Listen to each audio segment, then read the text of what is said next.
Hi, I'm going to show you how to use my asset Soundscape Generator. So when you import the asset, you're going to get this folder here called Soundscape Generator. It's going to come with an example scene, as well as some sounds, and the scripts and a prefab all set up for you, ready to go. So we're going to take a look at the example scene here. Let me hit play. So you'll see I've got this nice rainforest scene with some animation and whatnot, but it's sort of missing something, right? There's no sound, there's nothing to really make you feel like you're there. And that's what Soundscape Generator does. So I'm going to drag this prefab into the scene. And that's pretty much all it takes. All you need now is some sounds. So the Soundscape Generator is made up of multiple audio containers.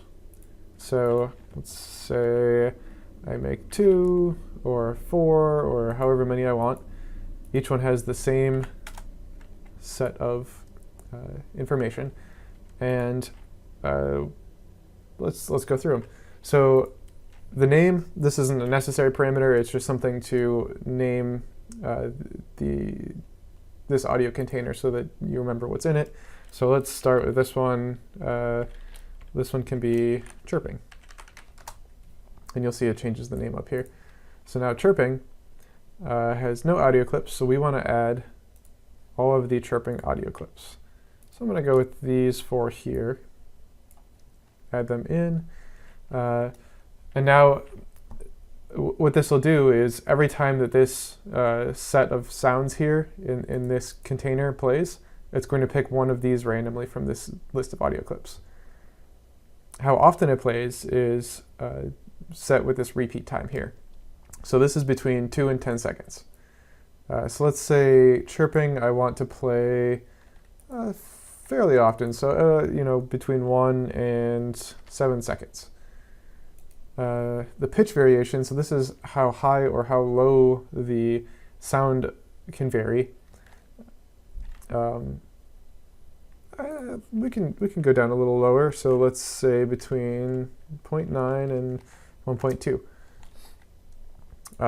If at any point you change these variables and you don't like the way they sound, you can always reset. So let's go back to what I had. So the volume variation is similar. It's how low or how high the volume can be when it plays one of these clips. And so the way each of these 3 here works is every time it plays a clip, it will pick another time between 1 and 7 seconds to play the next one. When it plays the next one, it's going to pick a pitch between 0.9 and 1.1, 1 being the normal for pitch. And same thing with volume. So right now it's not going to choose a random volume. It's just going to be full volume. So 0 is low, no sound. 1 is full volume. So we can vary that a little bit. So let's 70% and 100% volume. And let's hit play. Let's see what happens. So there we go. We've got some chirping noises.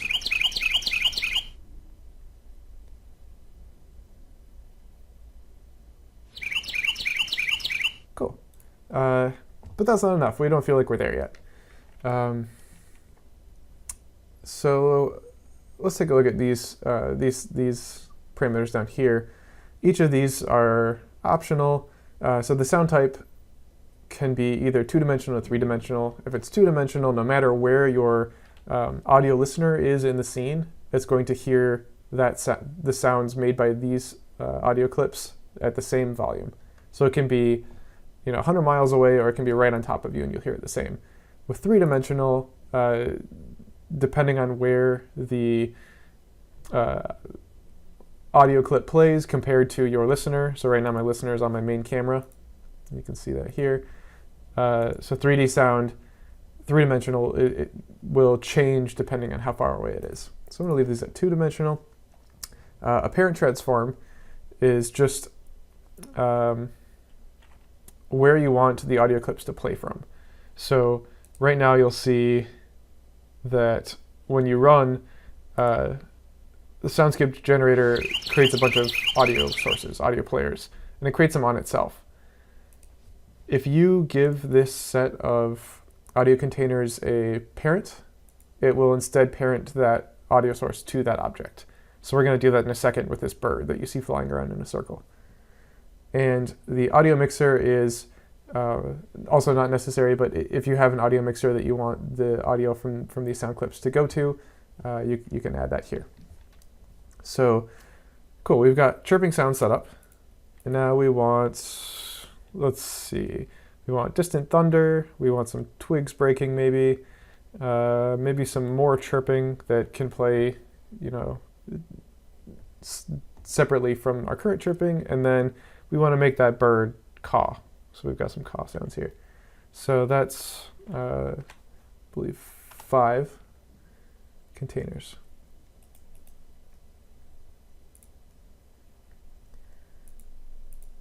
All right, I'm not sure why each of those was all set. Okay, so let's do the bird. So I'll get to show you the parent transform and the sound type here. So we're going to say these are the caws. Lock this. Between 2 and 10 seconds seems fine. And maybe I want this to be able to go a little bit lower so that bird can get a really deep noise. I'm going to leave the volume at full, but I'm going to make it 3-dimensional. So we saw that it was flying around. With 3-dimensional sound, when it's over here, we'll hear the audio to the left. So if it's over here, we'll hear the audio to the right. Oh yeah, let's give it the audio clips we want. And parent transform. So I'm just going to drag the bird game object that I have over here, the one that moves around, into this location. And let's, oh, let me fill out the rest of these and then we'll play. So this one will be chirping 2. So these will just be more chirping noises. So I've got light and long chirps that I'm going to add here. And I want these to play very frequently, so I'm going to go between 1 and 6 seconds. I'll leave the pitch as is, but I want the volume variation to go, you know, between 30 and 100%. Now we'll do thunder, and I've got these 2 thunder sound clips. And let's say I want this to play not too frequently. We'll leave the pitch variation as is, and then we want it to play kind of far off sounding. So we'll go between like 0 or 30% and 60% volume. Everything else seems fine there. And our last one would be these twig breaks. So we want, you know, to be able to hear things kind of walking around maybe. So we'll add the twig breaks. And we want this to repeat not too often. We don't want things, you know, constantly sneaking up around us, but we want it to be really soft though. So kind of like in the distance. So I'm going to do like between 1% and 35%. So you can also drag these sliders, the left and right sides, you can drag them around. So we'll do something like that. All right, now let's see how this sounds.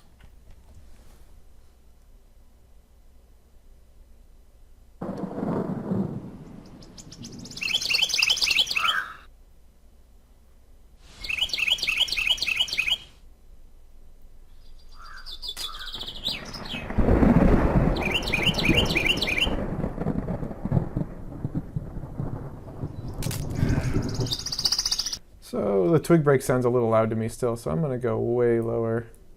And then that thunder seems to be playing a lot more than I want it to. So let's bump that up to like 5 to 20 seconds. And one more thing is there's not really any like background noise. So I kind of want, you know, maybe like a waterfall or some noise there. So what I'm going to do is actually just take this waterfall loop I have and just drag it into the scene. And what that'll do is it'll just create an audio source, and I'm gonna make it loop. So this is just a default Unity thing here, but yeah, so we'll have like a looping audio source noise.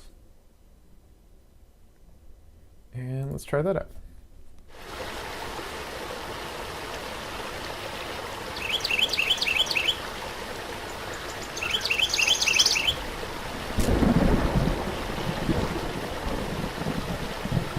And now it feels like I'm really here.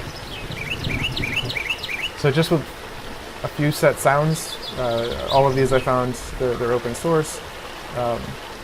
You can build these amazing soundscapes that really pull you into the area that you're in. So that's my demo of the Soundscape Generator. If you have any questions, found any bugs, have any feedback, or want me to implement something that's not in there, feel free to contact me. I'll leave all my contact info in the video description. And I hope you enjoy the asset. Thank you.